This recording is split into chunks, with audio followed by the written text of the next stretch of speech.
42 The Limes, Heather Green. Dear Vera, as per usual on a visit over here, you managed to leave behind most of what you brought with you. Ergo, laundered and ink is your handkerchief, which I retrieved from behind the cushion of the settee, your almost empty tube of denture fixative, which had somehow been trodden into the dining room carpet, a book entitled Families and How to Survive Them, which I can only assume is yours. You must tell me how it ends sometime, a pair of fuchsia tights, which I found in the lavatory cistern. Goodness knows what you thought you were up to, but I thought at the time you were making some pretty strange noises in there. And what appears on close examination to be a half-sucked gobstopper, but which on first viewing I mistook for an eyeball. Considering you only popped in for lunch, I think that this time you excelled yourself in the bits dropping off you stakes. It was lovely seeing your daughter Karen again, and so good of her to let you come along with her on the spur of the moment on a date that had been in both our diaries for weeks. She seems reconciled now to her husband St. John's extramarital behaviour with your son Howard's surrogate baby's mother, and to the fact that her new niece or nephew, when it's born, will actually be her stepchild. On second thoughts, perhaps the book on surviving families was hers, poor girl. Do give her my love, and tell her I'll be over for that weekend break just as soon as Beryl next door is out of hospital with her bottom. Fond regards, Irene. The coach house, the bothy, little Shagthorn, dear Irene. Also, as per usual, the words dog and manger come to mind when replying to your last. I'm far too busy preparing for my Dale's TV chat show to take offence. But you should know that it was only on my persuasion that Karen came at all. She said she was tired and couldn't be bothered to drive all that way. Knowing how much you depend on the kindness of strangers and how disappointed you would be, I offered to drive her. Really, I wish I hadn't. I'm aware that you believe in plain food, but your lunch of stewed beef with prunes had the effect several bowls of all-bran can't achieve on my innards, hence my sojourn in the lavatory. Your cistern is faulty, by the way. I could only get it to flush by tying my tights round the ball-cock. The gobstopper is in fact an indigestion pill. I popped it into my mouth between courses. Unfortunately, to cap it all, or rather to decap it, your syrup tart dislodged my dentures at first bite, hence the need for fixative. I wondered what had happened to the pill. Both Karen and I were very disappointed not to have the promised introduction to your long-lost son, Christopher. We speculated about it on the return journey, and wondered, since you didn't mention him, whether you have already had one of your famous fallings out. I actually left Families and How to Survive Them as a subtle hint. Pity you didn't take it. Naturally, I wouldn't have said a word about any of this had your letter not all but demanded an explanation. Must stop and get back to work on my new Dale's TV morning magazine chat show. Did I mention that? It's to be entitled The Dale's Diaries, and given the massive response in Great Shagthorn to my appearance in A Life with Sheep and their desperation for ratings, they plan to put me on the air very shortly. Fond regards, Vera. Irene at thelimes.heathergreen.co.uk. Dear Vera, I shall pass over your obviously jealous remarks about my cooking, since Karen so clearly relished the lunch. She hugged me in the kitchen, in fact between courses when she helped me out with the plates, and told me with sentimental tears in her eyes that she'd had nothing like it since school dinners. The dear girl. What does concern me, though, is that you said she couldn't be bothered to drive over to see me. I think I am secure enough in my relations with your lovely daughter to be certain that, if she said that about coming here to see me, all cannot be well with her. Isn't Howard's surrogate baby's mother due to give birth at any moment? If I were you, I would keep a very watchful eye on Karen over the next few weeks. I know that if I had had to witness a child of my late husband Clive's pop out of another woman, and had then to welcome it into the bosom of my family, I would have felt like doing something quite uncharacteristic and extremely giddy. I'm sorry to disappoint you about my relations with my son Christopher, by the by, which are in the best of health. Thank you so much for asking. He's coming over at the weekend, as a matter of fact, to take me out for a run in his Porsche. Which puts me in mind of Shakespeare's old saying, Vera, the quality of mercy is not strained, it droppeth as the gentle rain from heaven upon the place beneath. Since you are the place beneath in this particular instance, I shall not strain my mercy either. You are forgiven for not reading the notice in my smallest room, please pull chain gently. There would have been years more usage in my ballcock if you had followed this instruction to the letter. All the best, Irene. Vera@dalesdiaries.com. Dear Irene, as you'll see from the above, I've got a new address to accommodate the immense email I anticipate from my eminent TV programme. Speaking of jealousy, I notice you make no mention of it in your last. Probably your memory isn't what it was. I'm sure you'll deny, for instance, that you had 3 sherries before lunch last week. So let me refresh it. A Life with Sheep was a wonderfully illuminating tick-on-the-wall documentary made about all of us great shaggers last year. My son Howard, his partner Anthony, and their attempts to get pregnant by surrogacy on their sheep farm were the original subjects, hence the title. But for some reason Dales TV decided I was the star, and the public agreed with them. The producer, Benji Hartley-Dixon, asked me if I would like to host, I suppose really that should be hostess, my own chat show. And ever since then, he and I have been working on what he calls the format. It's been through 42 drafts. I could do with Shakespeare's help myself. I'd no idea so much rewriting was involved in a simple chat show. I imagined I'd just go in front of the cameras and chat. The reason, by the way, for Karen's so-called depression is that, owing to the above, I've had to give up, temporarily, being head cook and baby-minder. For once in her life, she's having to do it herself. The results, of course, are disastrous. It's hardly surprising St. John strayed. A less generous husband would have left home entirely long since. Whoops! Doorbell. It was Zizi, Tasmin and Polly, my researchers. Their average age is 16, so I don't know what they can know about life, but I hope their search for it has been fruitful. I'm exhausted. All for now, V. P.S. Sorry about your ballcock. I've never known one respond to handling gently. I suppose that's the result of overuse. Perhaps by Beryl and Airbottom. HowieandAnts@sheepshag.com.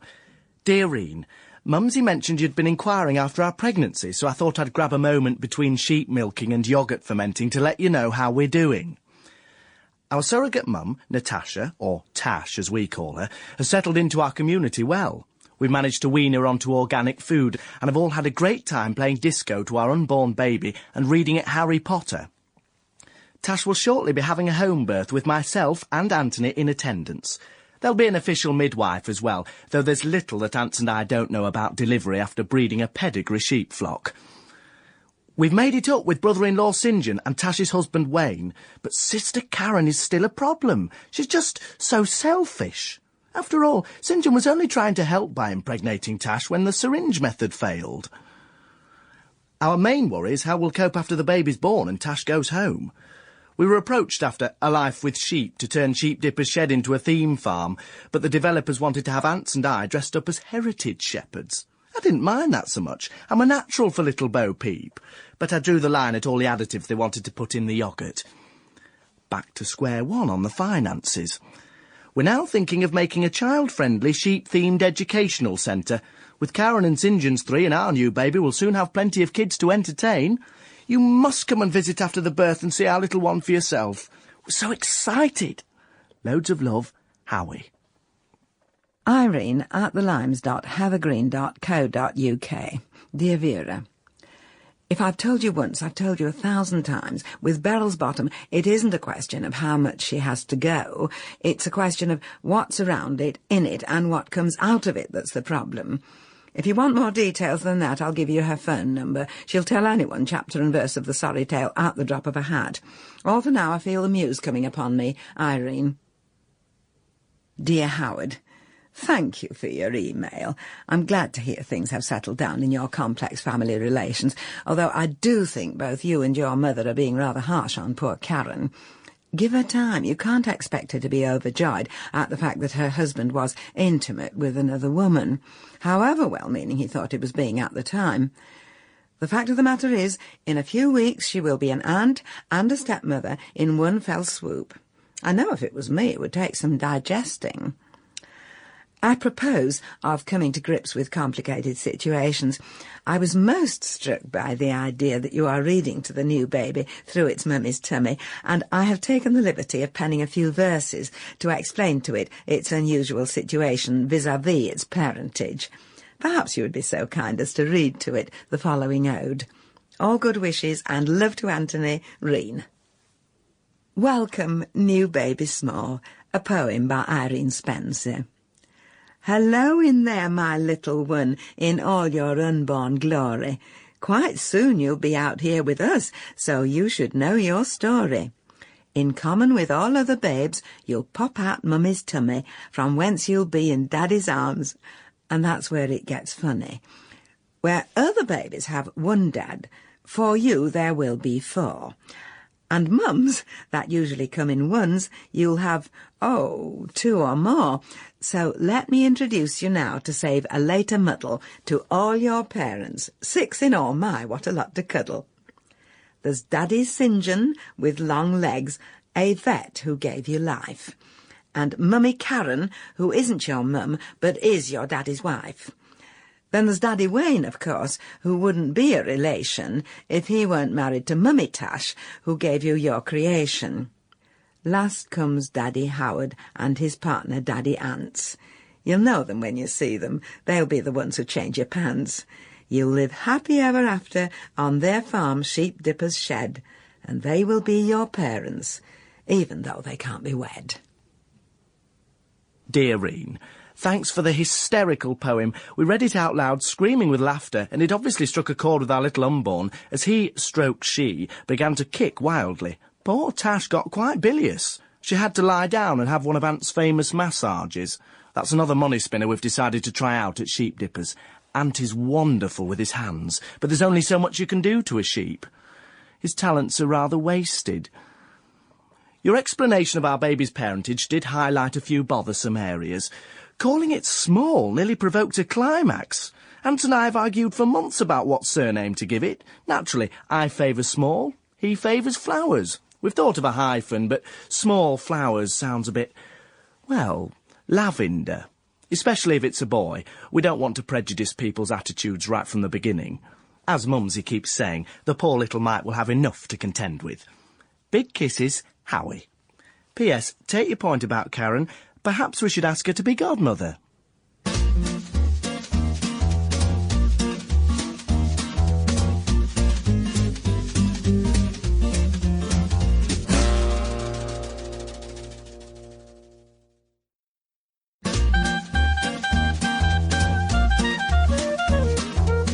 Irene at thelimes.heathergreen.co.uk. Dear Vera, had the most wonderful time with my son Christopher on Sunday.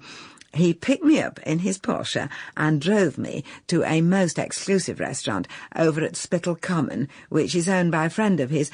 You may have heard of him, given your interest in the culinary arts. Simon Strange has his own television show, Strange Food, cooking for his friends at exclusive dinner parties. Chris has been on it several times, apparently. Attached is a photograph of the 3 of us, convivially postprandial, which I thought that you might like to see, given that you have all but suggested in the past that my good relationship with my son is a figment of my imagination. I had a word with Beryl next door, as you requested, about whether she'd be interested in bearing all on your forthcoming cable television programme, but she has declined. By the by, I hope you notice that I have mentioned your television show, since you accused me in a recent email of not alluring to it because of supposed jealousy. Honestly, Vera, why on earth would I be jealous?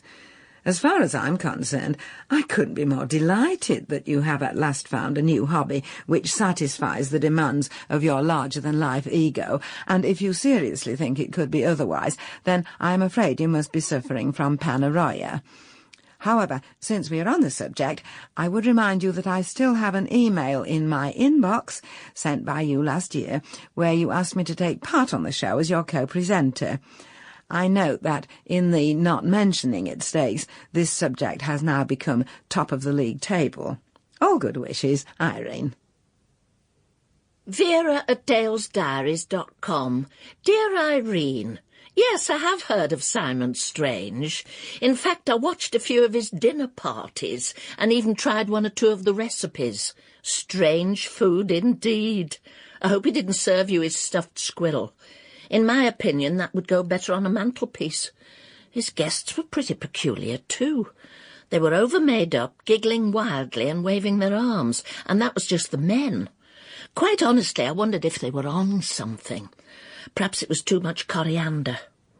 I don't recall seeing your son Christopher, but of course I didn't know him then. Nor do I now, for that matter. Anyway, I'm delighted that you all had such a good time. The wine at least must have been plentiful, judging by the photo I downloaded. Your eyes appear to be pointing in different directions. Now, Irene, I've thought long and hard about whether to tell you this, but I've realised after your recent incinerations that it can't be avoided. It seems I was rather premature in offering to share my limelight with you. As a novice in the television world, I hadn't realised that no one pays any attention to what the creatives say, and my pleas to include you as co-hostess have fallen on deaf ears. They insist they want someone charismatic. However, after seeing how handsome Christopher looks, especially in that lilac shirt, a brilliant idea has occurred to me. How about both of you coming on my first Dale's Diary TV programme and telling the story of how you lost him and then he found you? I'm sure it's sufficiently shocking and revelatory to fulfil the demands of my team of researchers. They are getting increasingly desperate and are now suggesting I interview Anne Widdecombe. I shudder at the thought of what she might reveal. Take as long as you like to think about it, and let me know by tomorrow morning. Fond regards, Vera. Irene at thelimes.heathergreen.co.uk. Dear Vera, excuse the tardiness of my reply, but I have been extremely busy. In fact, I was just sitting at my laptop to log on to you on Wednesday when the doorbell rang and my life became a giddy whirl of exciting activity. Christopher had arrived in a red Lamborghini and was wanting me to come with him there and then for a spin. Little did I know, when I grabbed my jacket and handbag, that the spin wouldn't stop until we had crossed and recrossed the White Cliffs of Dover and toured through half of Europe. We arrived back here at the Limes, exhausted but exhilarated 3 days later, and everything that I needed he just went out and bought. I've come back with 2 new frocks, an Yves St. Laurent suit, new shoes, new underwear. Sons are so much more impulsive than daughters, aren't they? I have only remade Chrissy's acquaintance for a few short months, and in that time he has arrived here in a Jaguar, a Mercedes Sports Coupe, last week's Porsche, this week's Lamborghini.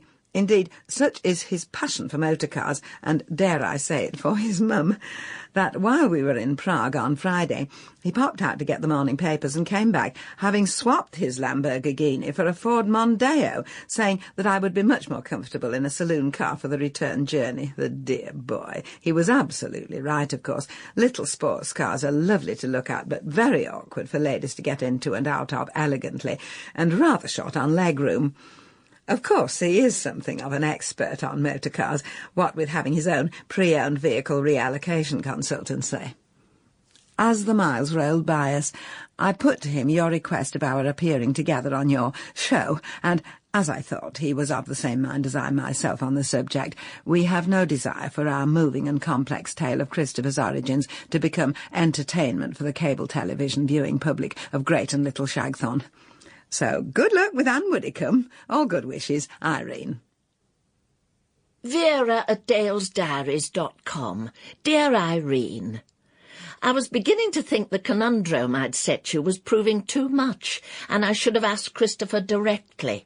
So as soon as you explained he was a second-hand car dealer, I looked him up in Yellow Pages under C. Thorogood and took the liberty of sending him a reminder of our previous encounter and a personal invitation to appear on my show. We're fine for the first one, by the way, in case you were worried that your refusal would cause me any anxiety. Zizi, Tasmin and Polly have found a bodybuilder who's had a sex change and is coming on with his tattooed ex-wife for a bout of mud wrestling. Oops, nearly made a mistake in my haste and wrote nude wrestling. Wouldn't want you to think we were just into sensationalism.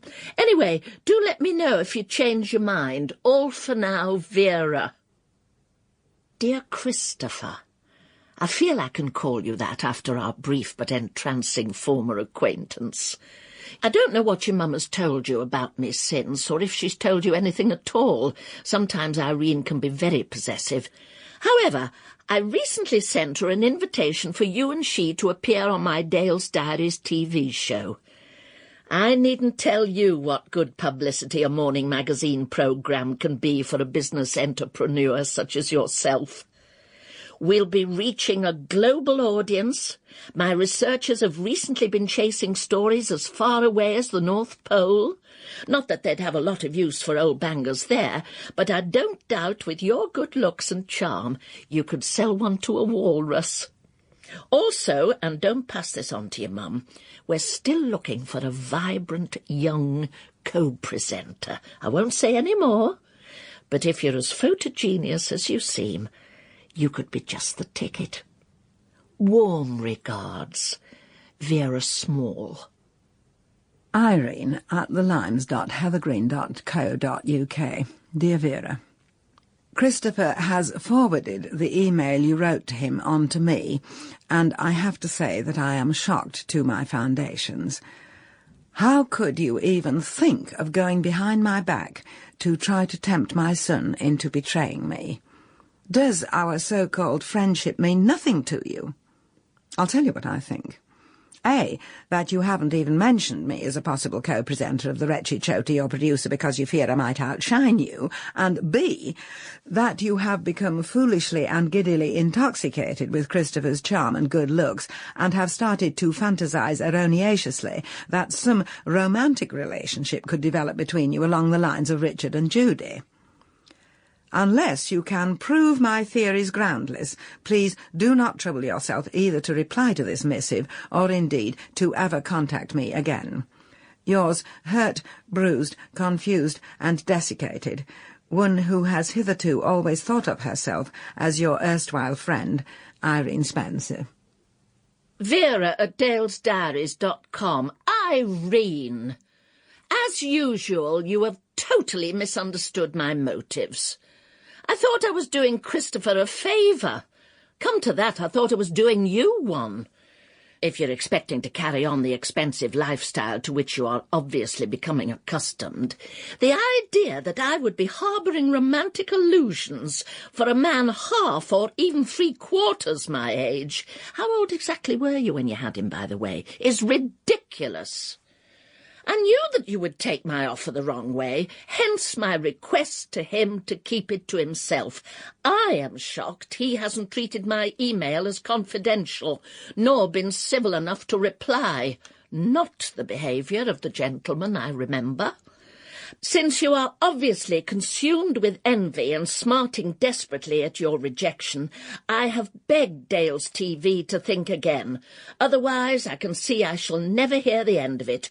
I'm sure in your present hurt, bruised, confused and desiccated state, you won't believe anything I say, so I have asked Zizi, Tasmin and Polly to get in touch with you personally. Yours, Vera. Dale's TV, Horsetooth Road, Saddlecombe, near Great Shagthorn, Darbs, Friday 13th. Dear Mrs. Spencer, on behalf of Dale's TV and our producer, Benji Hartley-Dixon, we would like to extend to you the offer to co-present a pilot episode of our new show, The Dale's Diaries. This will be a fun mix of popular, social, cultural, culinary and humorous strands. Vera has told us lots about you, but we're sure with a little adjustment you'll fit in. Do say yes. We start rehearsals on Tuesday at 10:30. Cheers, Zizi, Tasmin and Polly. Monday. Dear Vera, thank you for your apology, which is duly accepted. I have just received by post, or snail mail, as we emailers now call it, the invitation to co-host the Dales Diaries, which, since you seem to be in an absolute last-minute pickle, I shall graciously accept. Since your researchers have not included their email address, would you please be so good as to print off and deliver the following missive? They also don't say what time rehearsals start tomorrow morning, so I may be late as the first train to Little Shagthorn arrives in at 11:30. I imagine that you mean me to stay with you while I'm doing the show. Fortunately, Beryl next door has been returned to the community by the hospital, so I'll ask her to do my lights and curtains until further notice. Best wishes, Irene. 42 The Limes, Heather Green. Dear Zizi, Tasmin and Polly, thank you for your invitation to co-present the Dales Diaries cable television show, albeit at short notice. Since you do not mention remuneration in your letter, please note that you will be contacted by Mr. Christopher Thorogood in due course, who is my agent in these affairs. I don't know if Vera has mentioned my proclivities with the pen, but I am in fact something of a poet, and as such will be able to contribute verse to suit most occasions. I shall hope to be visited by the Muse between now and when we meet tomorrow, and shall surprise you all accordingly. Looking forward to the start of a fruitful and happy relationship with you all. Yours very sincerely, Irene Spencer, Mrs.